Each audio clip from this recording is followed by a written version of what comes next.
The number 2 bird on the list is the whooping crane. As an expert birdologist, I will...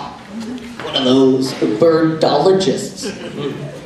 Got a degree? I will tell you that the whooping crane, with its long neck and long legs, has become a familiar symbol of conversation. Conservation, can't you read? Half a mind to send you back to 3rd grade. In large part due to its recovery efforts made by multiple public and private organizations.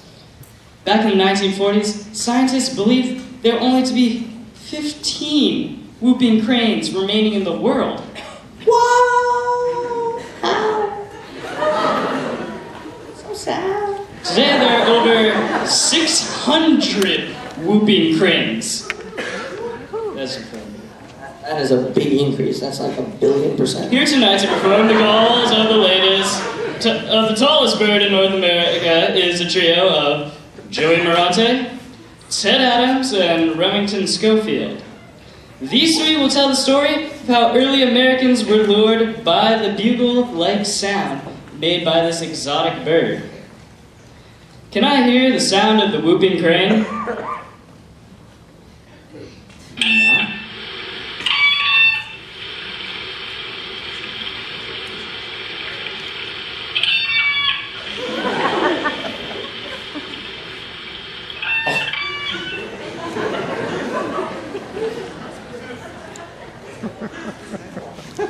All right, let's give it up for this trio.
To signal birds to their hunt, they would use these bird calls.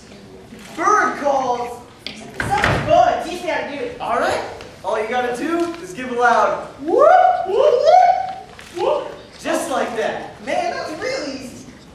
What if we use this bird call to catch us a bird to eat?